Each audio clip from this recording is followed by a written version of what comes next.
اطاعت الہی میں اپنے نفس کے ساتھ اس طرح لڑائی کر جس طرح دشمن اپنے دشمن سے لڑتا ہے، اور اس پر اس طرح غالب آ جس طرح ایک مخالف دوسرے مخالف پر غالب آتا ہے۔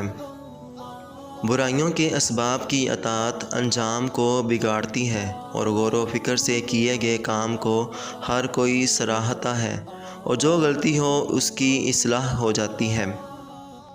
انبیاء کی ہدایت کو قبول کر، اس کے لائے ہوئے احکام دل و جان سے مان اور ان کی تابع داری کر تاکہ ان کی شفاعت سے حصہ نصیب ہو۔ ہدایت کی اطاعت نجات بخشتی ہے اور نفس کی اطاعت ہلاک کر دیتی ہے۔ جو شخص اپنے نفس کی اطاعت کرتا ہے وہ اپنے آپ کو ہلاک کر دیتا ہے۔ اس شخص کی اطاعت لازمی کر جو تجھے دین کی باتیں بتائے، بے شک یہ شخص تجھے ہدایت کرتا اور تیری نجات چاہتا ہے۔ اطاعت ایک سود مند تجارت اور یاد الہی نور ہدایت ہے۔ جو شخص اللہ تعالیٰ کی اطاعت کرتا ہے اس کو نہایت زبردست مدد ملتی ہے، اور جو شخص قناعت کو لازمی اختیار کرتا ہے اس کا فقر و فاقہ اور محتاجی دور ہو جاتی ہے۔ اللہ تعالیٰ کی اطاعت کے ساتھ اس سے ڈرتا رہ اور اس کے ڈر کے ساتھ اس کی اطاعت کرتا رہ۔ جو شخص اللہ تعالیٰ کی اطاعت کو اپنا طریقہ ٹھہراتا ہے تو وہ سب سے بڑی نعمت حاصل کرنے میں کامیاب ہو جاتا ہے۔ خوف کا نتیجہ ناکامی اور شرم کا نتیجہ محرومی ہے، اور فرصت کی گھڑیاں تیز بارش کی طرح گزر جاتی ہیں، لہٰذا بھلائی کے ملے ہوئے موقعوں کو غنیمت جانو۔ نفس کی اطاعت دین کو بگاڑتی اور لالچ کی اطاعت دین کو برباد کر دیتی ہے۔ بے شک وہ لوگ جو اللہ تعالیٰ کی اطاعت کریں اور اس کی نافرمانیوں سے بچیں اور اپنے نفس سے جہاد کریں، وہ بارگاہ الہی میں نیک بندوں اور شہیدوں کا رتبہ پا لیتے ہیں۔ اللہ تعالیٰ کی اطاعت میں اپنے دلوں کے ساتھ لڑائی اور مقابلہ کرو، کیونکہ یہ بہت جلدی حملہ کرتے ہیں۔ دوسروں کو اچھے کام کرنے کے لیے کہتے رہو، مگر خود بھی اچھے کام کیا کرو۔ اگر تو خود اچھے کاموں سے جی چرائے گا تو تجھے اس کا وبال پیش آئے گا اور اللہ تعالیٰ کی ناراضگی کا باعث بنے گا۔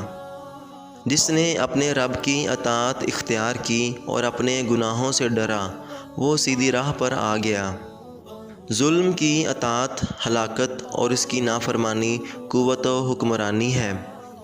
نیک کاموں میں جلدی کرنے سے دو جہانوں کی خیر و برکت ہاتھ آتی ہے۔ عورتوں کی اطاعت احمقوں کی خصلت اور بزرگی کو عیب لگانا ہے۔ بے شک نقصان اٹھانے والا وہ شخص ہے جس نے عمر کو برباد کیا، اور بلا شبہ قابل رشک وہ شخص ہے جس نے اپنی عمر کو اللہ تعالیٰ کی اطاعت میں گزارا۔ جب اللہ تعالیٰ نے تجھے آزاد بنایا ہے تو لوگوں کی غلامی اختیار نہ کر، اور اس خیر اور بھلائی میں کوئی خوبی نہیں جو برائی کے سوا حاصل نہ ہو، اور اس خوشحالی میں کچھ برکت نہیں جو تنگی کے بغیر میسر نہ ہو۔ غریبی ایسی مالداری سے بہتر ہے جو آدمی کو گناہوں میں مبتلا کر دے۔ جو شخص اللہ تعالیٰ کی اطاعت اختیار کرتا ہے وہ اس کی بارگاہ میں پسندیدہ ہو جاتا ہے۔ بے شک نفس کی اطاعت اور اس کی خواہشوں کی پیروی تمام مصیبتوں کی بنیاد ہے اور ہر طرح کی گمراہی کی جڑ ہے۔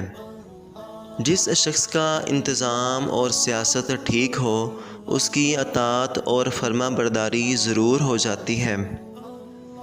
آدمیوں سے دولت مل سکتی ہے، دولت سے آدمیوں کو حاصل نہیں کیا جا سکتا۔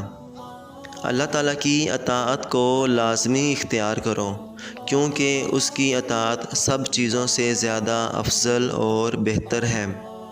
اللہ تعالیٰ کی اطاعت کے ساتھ اس سے ڈرتا رہ اور اس کے ڈر کے ساتھ اس کی اطاعت کرتا رہ۔ خوشی ہے اس آنکھ کے لیے جس نے اللہ تعالیٰ کی اطاعت میں اپنی نیند کو چھوڑا۔ اللہ تعالیٰ اور اس کے پیارے بندوں کے حکم کو دل و جان سے تسلیم کیا کرو، تسلیم احکام کی بدولت تم کبھی گمراہ نہیں ہوگے۔ سب سے برا وہ شخص ہے جو پروردگار کی اطاعت میں لوگوں سے ڈرے اور ان کی پیروی کرے مگر اللہ کا خوف نہ کرے۔ صاحب عزت وہ شخص ہے جو اطاعت الہی کے زیور سے آراستہ ہو۔ اطاعت الہی میں منافع کے خزانے اور دنیا سے کنارہ کشی اختیار کرنے میں حصول کامیابی کے سامان ہیں۔